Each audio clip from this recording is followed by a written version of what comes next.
Chapter 2 July 20th, 1917.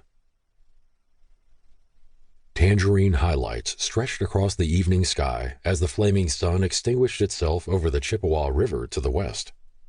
The last glittering rays off the water near the ferry landing soaked the bottoms in tranquility, and the evening's chorus of katydids and bullfrogs was a serenade that would always call to Ernest Steiner's soul. Dragonflies darted among the tall grasses that lined the riverbank, and the flicker of lightning bugs began to dot the gloaming as it approached. A breeze provided some relief from the late summer humidity, and the sweet scent of hay tickled his nose as Ernest looked over the freshly cut field to the south. Surveying the plot of land he'd invested every ounce of energy in since he learned to walk, he wondered what would become of his farm while he was gone. The first numbers drawn in the draft had been posted at the post office located in Bump's general store earlier in the day, and his mother, tears raining down her face, had rushed out into the fields to let him know. He'd been called upon to take his place in the war against the Huns.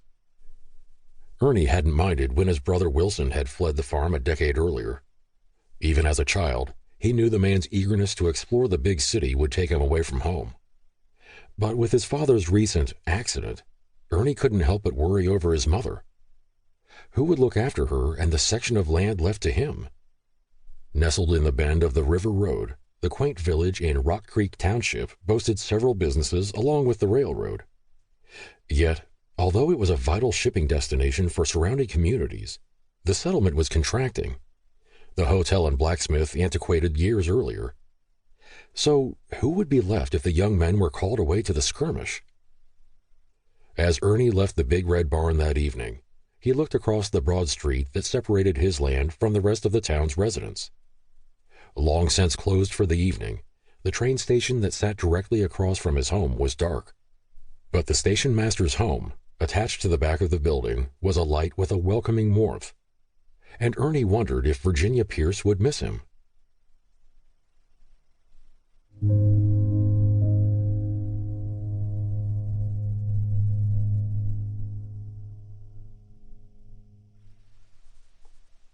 August 5th, 1917. Armed with their baskets of baked goods and sandwiches, Ruby and Mava waited under the broad awning of the station for the train to slow and finally hiss to a halt. The long platform was crowded as more men gathered each day, on their way to Camp Douglas. So many of them! Mava grieved, thinking of her father's recent departure. Although Zachariah Stewart wouldn't be traveling overseas, he'd volunteered to train the medical corps at the camp, leaving Mava in care of the housekeeper under Mrs. Risler's supervision.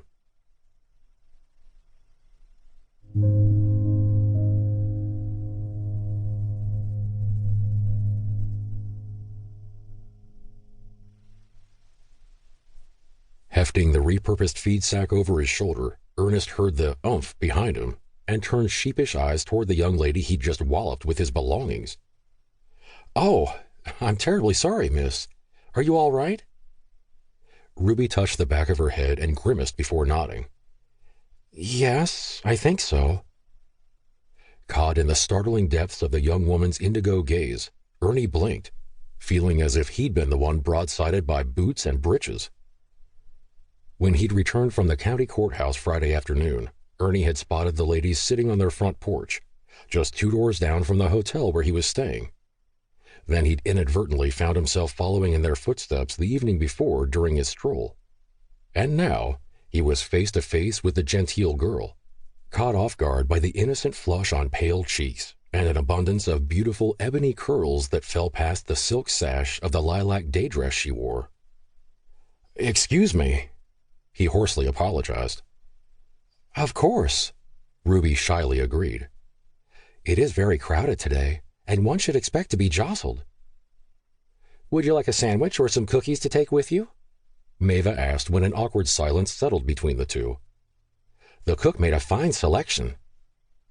Ernie nodded at the enthusiastic blonde and accepted 2 sandwiches and a small stack of cookies wrapped in waxed paper.